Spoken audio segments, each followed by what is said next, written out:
You're watching Public Comment, Sean O'Connor's video diary vlog focusing on politics, culture, and self.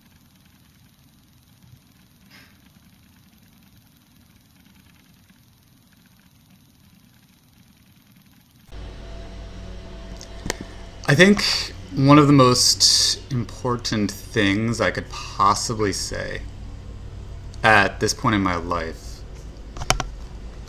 is that I am so sorry for all of the destructive mistakes I have made in my past, whether they hurt someone or me, or even if they didn't. I'm sorry for the times I disrespected or offended my wife, or my mother, or my stepfather, those three most of all. I'm sorry about friendships I may have ruined. Looking back on my past, it seems something must have been deeply wrong with me, for I was just so incapable of basic, rational, critical thinking.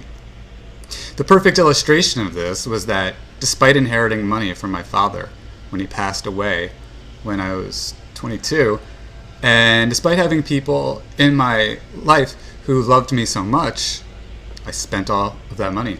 I strained all those relationships.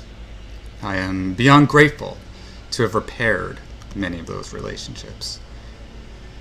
And I've achieved, at that point, really nothing. I was a college dropout, making at times no money, contributing nothing tangible to society, flaunting my cockiness, my arrogance, my pretentiousness, acting as if I was a philosophical genius, despite seriously lacking in basic education, acting as if, with all of my failing relationships, that it must be all them. That's the problem, not me. These memories, the fact that this was me, particularly prior to 2017, but especially prior to about 2011, these memories haunt the hell out of me. But I don't want to be marred by them anymore. I take just the slightest bit of comfort from a quote in a book my mom bought me when she traveled to Ireland. It's a book about James Joyce and censorship. There's a quote from this book, James Joyce quote, that he writes something to his wife, and he says this. He says, "Now, my darling Nora, I want you to read over and over all I have written to you. Some of it is ugly, obscene, and bestial. Some of it is pure and holy and spiritual. All of it is myself." How many of us, I wonder, if we look in the figurative mirror, or maybe even a literal mirror, can find something about ourselves which we find horrifying and never want the world to see, as we hide in shame. As much as possible, I do not want to hide in shame. So how do I reconcile that? How do I reconcile that with the shame I feel towards so many aspects of my earlier self? How are we to deal with mistakes? Well, we must not let them ruin our lives and interfere with finding happiness or defining what we have become, that which we prefer. I imagine most of you would agree with that. And so, what of memories that we cannot seem to block out, which trouble us so? What of those wretched things? What of the time I said to my mother, "Fuck you," which to this day nauseates me, horrifies me, tortures me?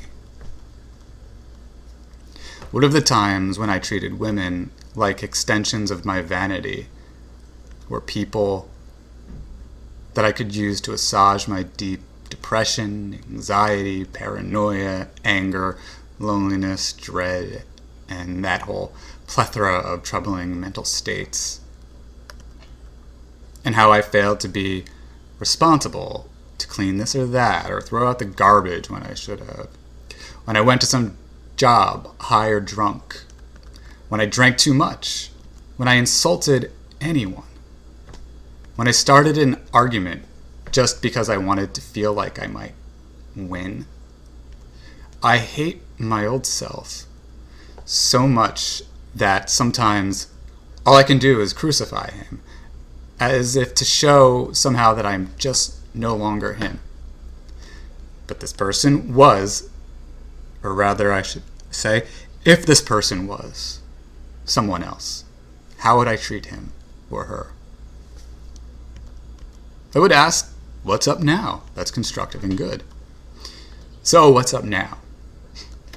I'm a bit frustrated this afternoon, actually, because I don't make very much money at my current job.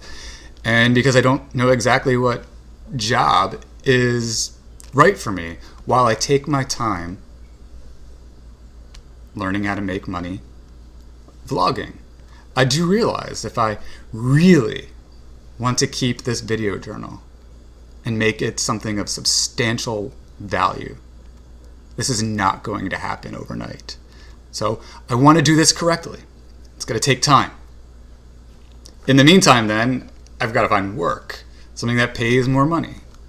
I want to find a job where the workplace culture consists of people who believe deeply in the ethics of compassion and who believe in enough objectivity as to not fight each other physically or verbally with lies, double-crossing each other out of terror that he or she won't make as much money as the rest, or that someone else will take his or her job from him or her.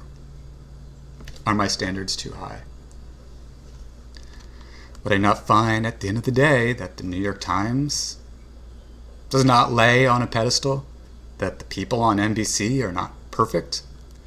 The truth is, while I work on this artistic endeavor, I am terrified of aiming for the wrong job, for missing something else, for not approaching the search correctly.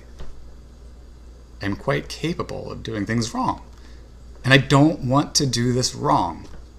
I was wrong, after all, about my aim for graduate school, and frankly, it hurt, and it makes me feel like I wasted a lot of time and mental energy. But also, I can't be pedantic. Isn't it ironic? We try and uphold this belief that we're supposed to do things right, and when others do wrong, we could be pretty harsh on them, chastising them. Not always. Sometimes we watch from the sidelines, and we're willing to support them and thinking for themselves. But even the supposedly non-judgmental, I would imagine, are critical. In my hippiest of hippie phases, with all my peace and love, I was still critical and harsh. So I seek this balance of operating with excellence in life. All the while, I don't want to be pedantic. Certainly not to the point that I stifle any forward motion towards constructiveness. I despise all of the clips I'm about to share with you here. They horrify me. At times, I think I try too hard to sound like some cool Jim Morrison hippie poet or some cold stone realist Charles Bukowski type guy. But should you watch what follows, you will see I try to wrap my mind around thought, around sharing thought, around our economic system, around metaphysics, politics, art, etc. It was a lot of jive talking, but to get to Joyce's point, it was me. And if I want to do this video diary thing right, and if I want to really commit to the value of preserving an evolution of my thoughts on things day to day, it seems reasonable for me to share with you a sort of prologue to the prologue, a rough draft of the rough draft as I experimented with topics of focus, and how I dressed and wore my hair, and how I interacted with the camera, etc. One time more recently, it was suggested to me that the way I write could be perceived as uninviting and that I keep my audience at arm's length. I don't know if I agree, or maybe I did. And maybe you think I still do. But hey, here I am. At least I'm trying to be honest with you and to get closer to you. to be more inviting, the best way I know how, here and now. Moreover, and I'll leave you with this thought before I show you these videos. Imagine if we never taught our children, or if we never learned what happened during the Holocaust, or what Americans did to African Americans or American Indians. Just because I'm not proud of who I was in these videos doesn't mean I should erase who I was either. And with that, I share them with you. Now why do I confide in you? Let me describe for you, very briefly, one of my fantasies. That I shall one day build a sanctuary, and from there contemplate all day. Appear on a video clip upon the internet, upon my website, sharing my thoughts with whomever may have such interest. Never have I considered broadcasting thoughts written like a journal entry such as this to you, random friends and comrades on the internet, pursuing things in your free time. The subject of time, the concept of time, what to do with one's time. If I could improve my answer here, it would add to the comfort I enjoy. Now, like so many of my other favorite writers, poets in particular, I'm thinking of Bukowski, but in the words of what he once said, I'm getting a little tired of poetry. Aren't you? I could never strictly define myself in one medium at this time. I consider myself more a man of projects, and I think poetry is the track of me, the guy who does his projects. Anyway, damn it, I said That just shows you how picky I am at myself. I want to read a mini review I wrote on Capital by Karl Marx. Now, let me mention that it is not the greatest review, but it is about thinking, and it is about opinion, and it is about listening or paying attention to other people and grasping what they say and developing our own basis, developing our own aspect of their aspect.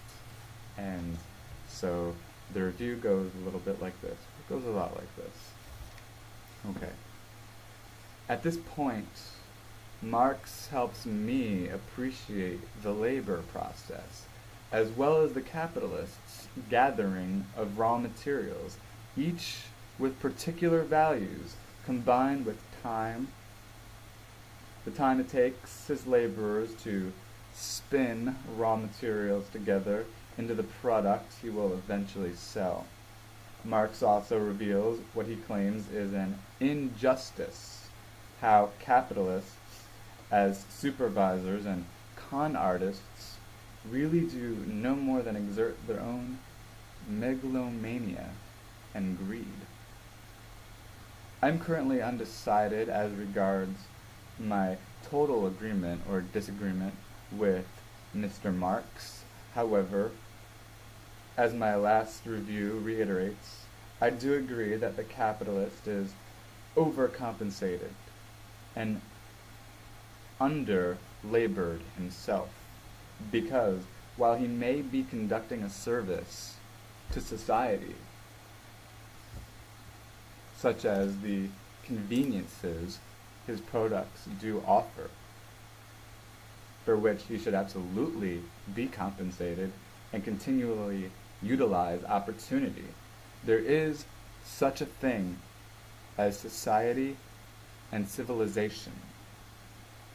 People among people, and he who coexists with others in this society, civilization, must adhere to a Republican-drafted constitution of laws and regulations regarding value of humanity, as a species, as vulnerable mortals, my proposal is that humanity make a usufruct of technology so that the majority of human labor becomes the construction of plans and ideas, so that once technology becomes truly reliable, our focuses can turn to space colonization, lifespan expansion, and experiments and research on psychology, parapsychology, telepathy, telekinesis, karma manipulations, endorsements, enrichment of propagational values, which include, of course, a basis of ethical and sympathetic strengths, as much as opportunistic and idea-constructive character.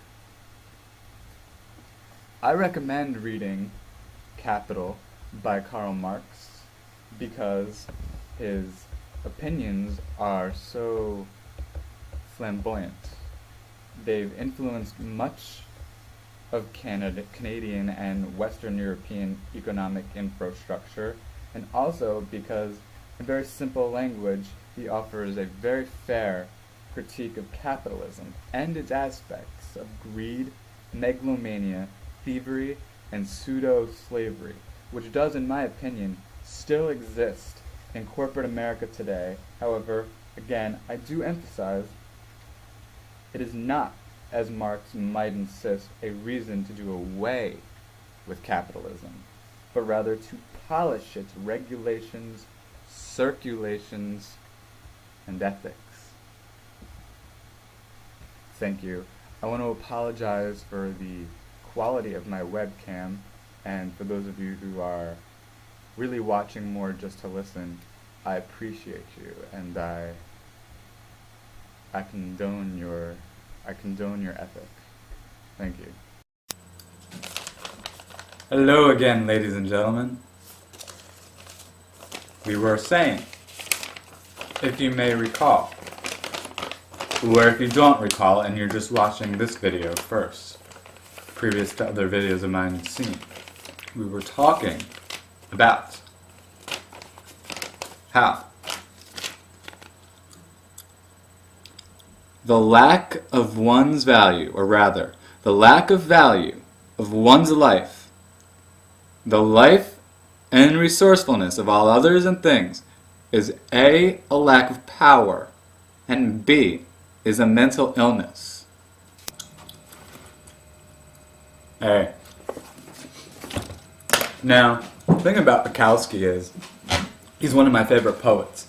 Even though I don't really always like what he says, I like how he says it. For example, Bukowski is just like always thinking. Bukowski is always writing. Bukowski, in a sense, is always projecting to his fellow comrades, in a sense, you know?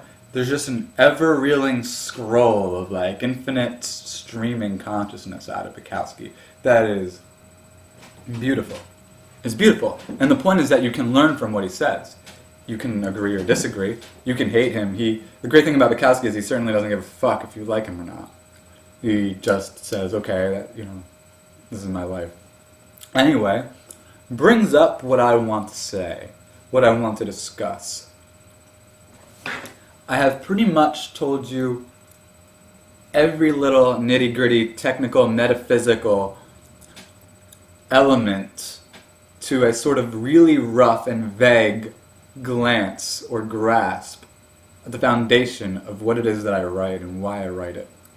Well, a couple more things to say about it, however I'm going to do it in a different way. To begin with,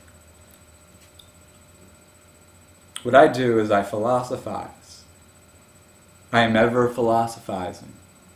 This means that there is no set theory.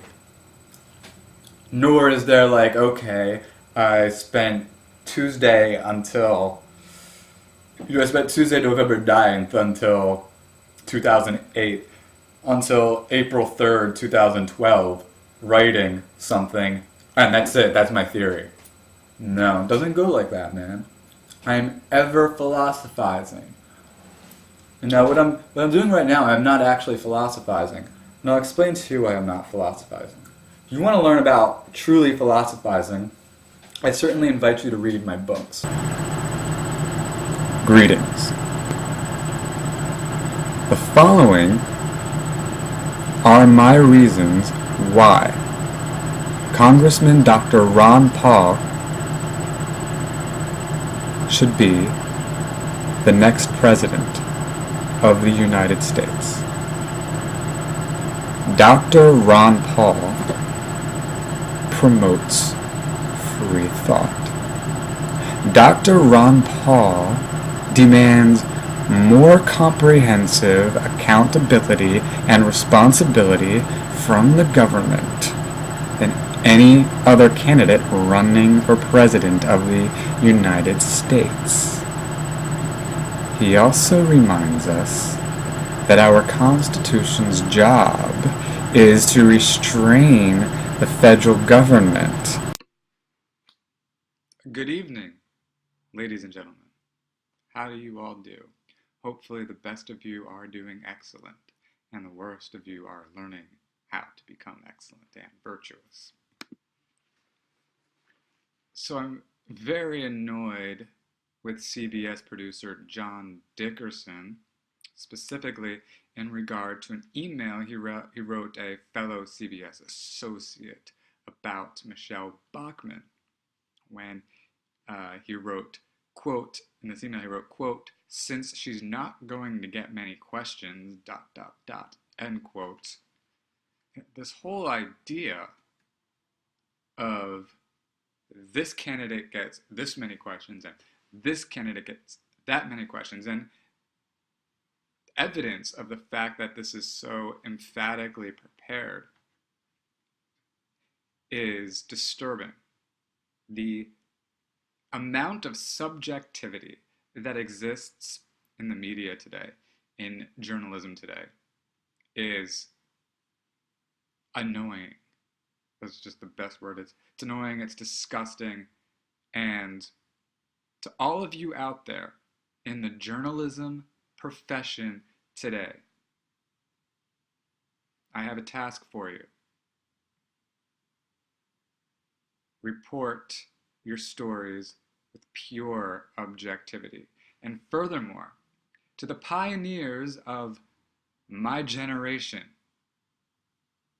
I call upon you to replace CNN, to replace MSNBC, to replace Fox News, to replace CBS, to replace CNBC, to replace even the BBC, those of you wonderful journalists out there in England, with new and better, objective, wealthy, virtuous 30 degrees Fahrenheit. I also learned that an Earth-to-return vehicle can fuel itself on Mars via methanation reaction, which is combining carbon dioxide with hydrogen, which both are readily available on Mars. Apparently this is according to Robert Zubrin, quote, 19th century technology, end quote. Also, I'm looking forward to receiving in the mail the book entitled The Life of George Washington, written for the use of schools. I'm looking forward to it because I idolize George Washington, in fact.